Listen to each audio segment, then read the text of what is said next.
Lent is that sacred time when we come face to face with ourselves. It's when many of us say with determination, "This time I'm really going to change. This time I'm really going to take control of my life."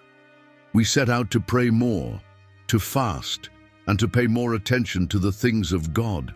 But right at that moment, when we most desire a new and better life, the enemy shows up, like a silent wolf lurking in the shadows.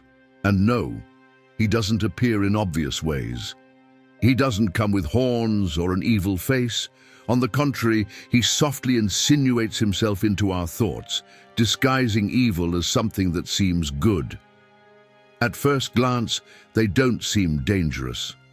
But little by little, those thoughts lead us off the path, cool our soul, and steal our inner strength. Yes, temptations will come, but the devil doesn't always act the way we imagine.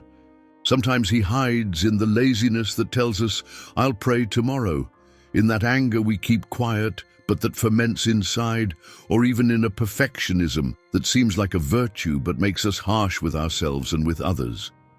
How subtle spiritual traps can be. We think we're doing good, but deep down we've already fallen into the enemy's trap. That's how the tempter works. That's how he pulls you away from your purpose. Padre Pio, a man marked by suffering and by the stigmata of Christ, used to say that the devil's greatest victory is to make you believe that his ideas are your own. That's why, during Lent, the spiritual attack doesn't always come from the outside.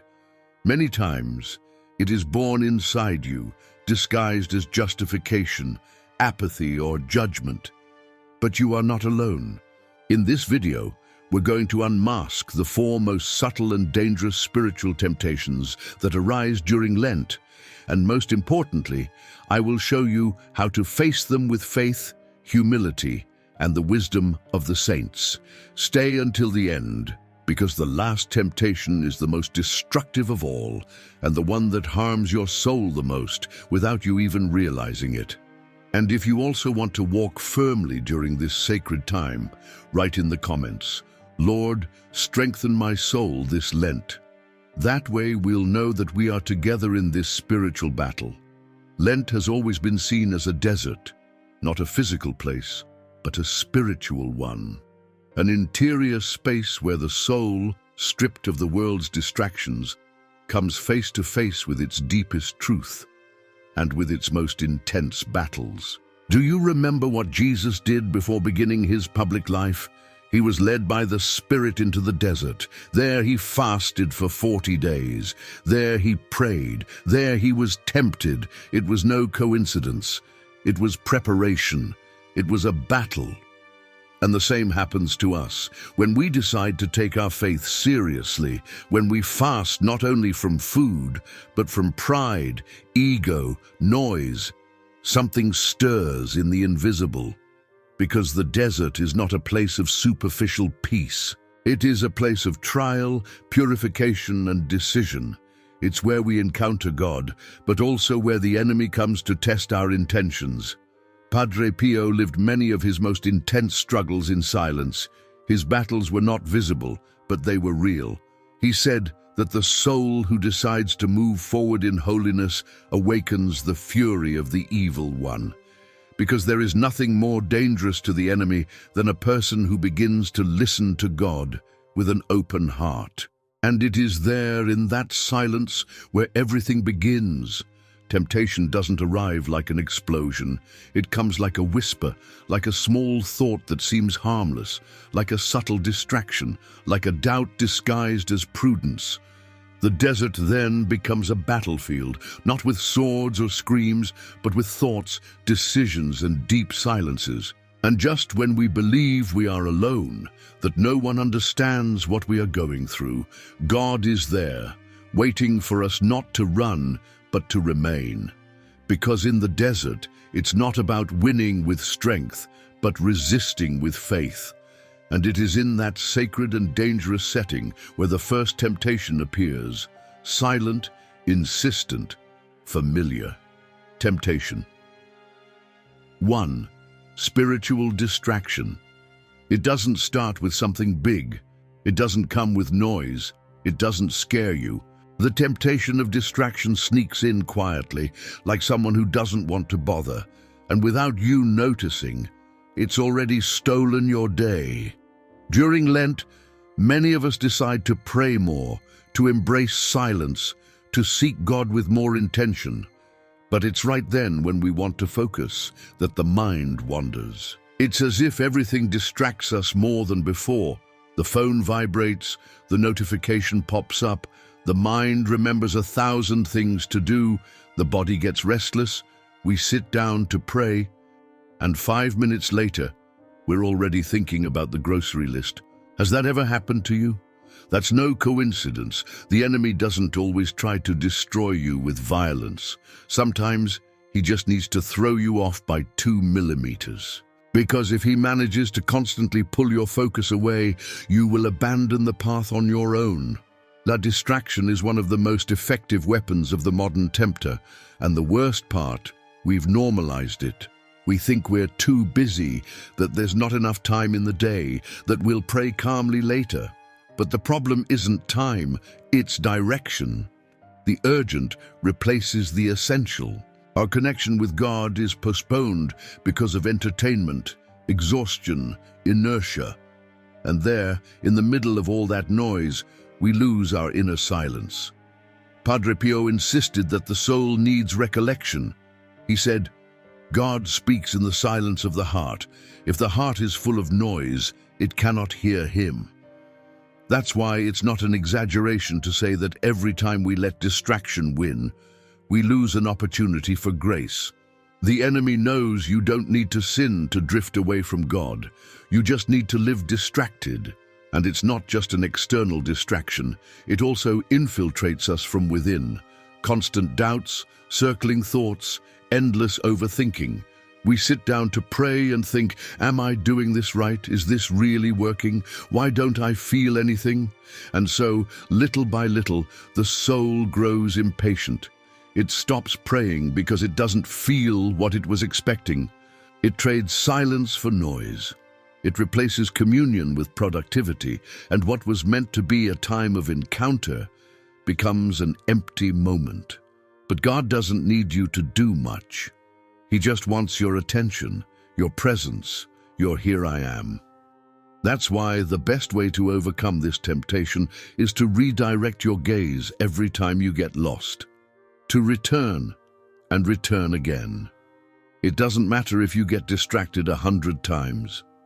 What matters is that you come back 100 times more, because when you decide, in the middle of everything, to turn off your phone for a moment, take a deep breath and say, Lord, even if I get distracted, here I am for you.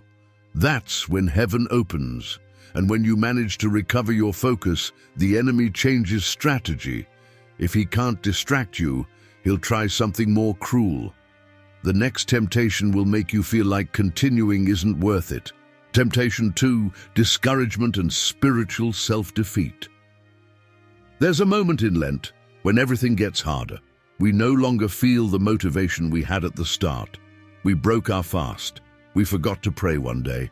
We lost our temper when we had promised to stay calm. And then a voice appears in the depths of the soul that says, see, you're not cut out for this. Why keep trying? That's the second temptation, discouragement. It's one of the most dangerous because it disguises itself as realism. It tells you you're seeing things objectively, that you're not going to make it, that it's better to accept this isn't for you. But in reality, it's a lie dressed up as truth.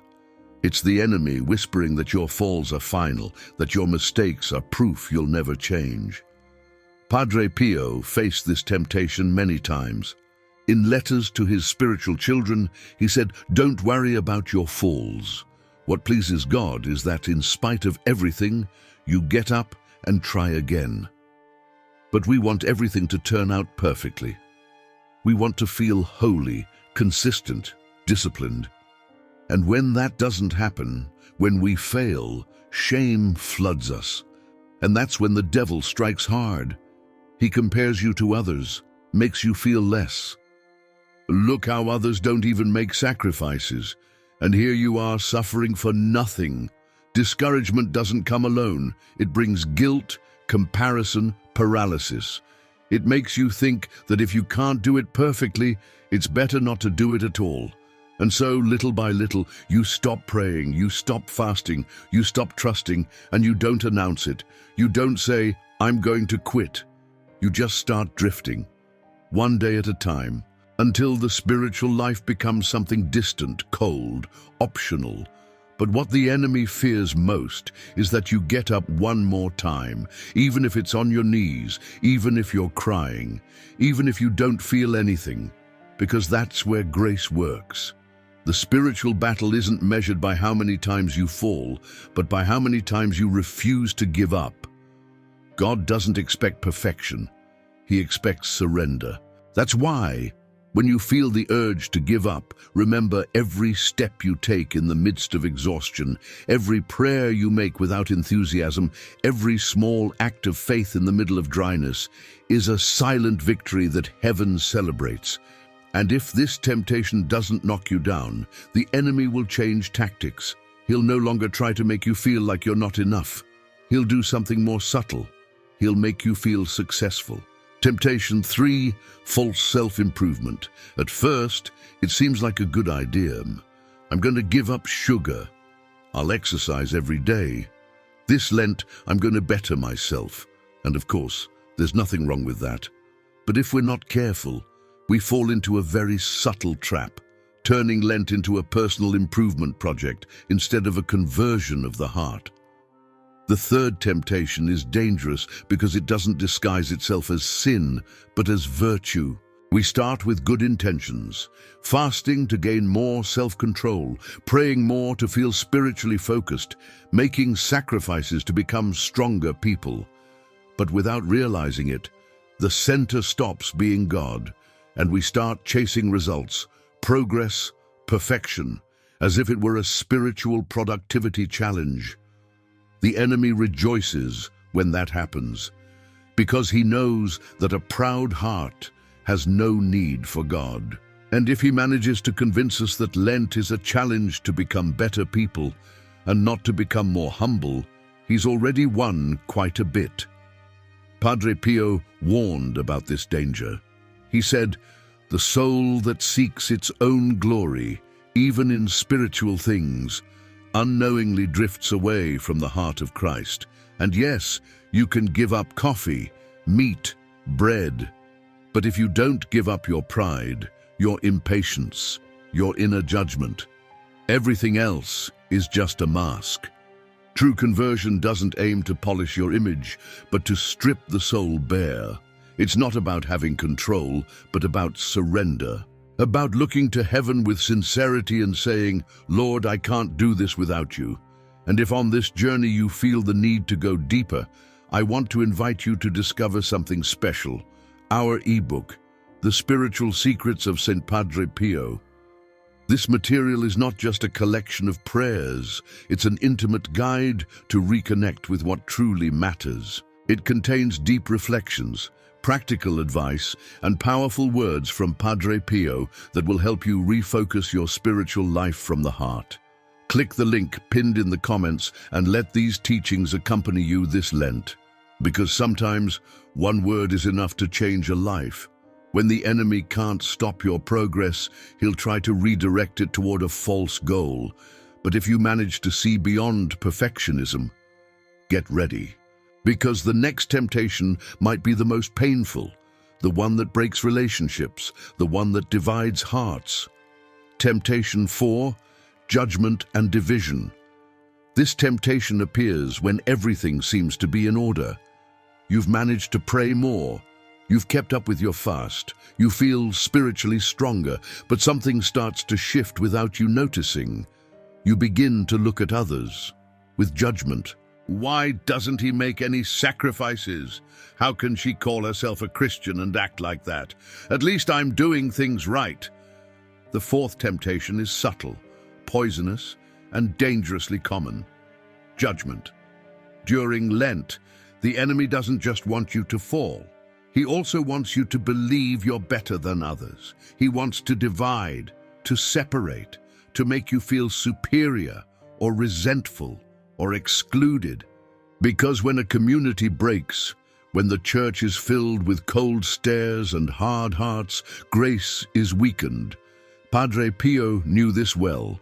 He was judged unfairly many times, even within the church, but he never responded with hatred. On the contrary, he used to say, "Where love reigns, the enemy cannot enter." And that is the key. Because when we begin pointing fingers, we forget that we're all on the same journey, that we all stumble, that holiness is not measured by how many prayers you say, but by how much you love, how much you forgive, how much you understand. Spiritual judgment often comes with comparison. You look at your effort, your sacrifice, and expect others to do the same. But you forget that every soul has its own story, its own wounds, its own timing. Lent is not a competition, it's a call to communion, to build bridges, not walls, and the enemy rejoices when he manages to divide. He uses misunderstandings, small arguments, differences of opinion, and sows distrust, anger, coldness. Suddenly, family prayer time becomes tense. Church group conversations fill with criticism, and what should be a time of unity becomes an emotional battlefield. True Lent invites us to look with mercy, to forgive quickly, to reconcile even when we're not at fault, because that's how the heart of Christ acts. And if you feel that this temptation has already knocked on your door, pause, look inward, ask for the grace to see others as God sees them. And remember, there is no greater spiritual victory than loving the one who is hardest to love. But if all of this feels intense, you're not alone. There is an antidote, a weapon the enemy cannot resist, an attitude of the soul that opens heaven and changes everything. After so many struggles, so many falls, distractions, comparisons, and empty silences, it can feel like Lent is an impossible battle. But it's not, because we are not called to win by our own strength, but to endure with faith. That is the key, to not give up, even when the soul trembles. Faith is not the absence of doubt, it is trust, even in the midst of silence. It's saying, "Lord, I don't understand what's happening, but I'm still here." That simple and steady faithfulness is what breaks the enemy's traps. Vigilance, too, because the enemy doesn't attack with grand displays, but with whispers.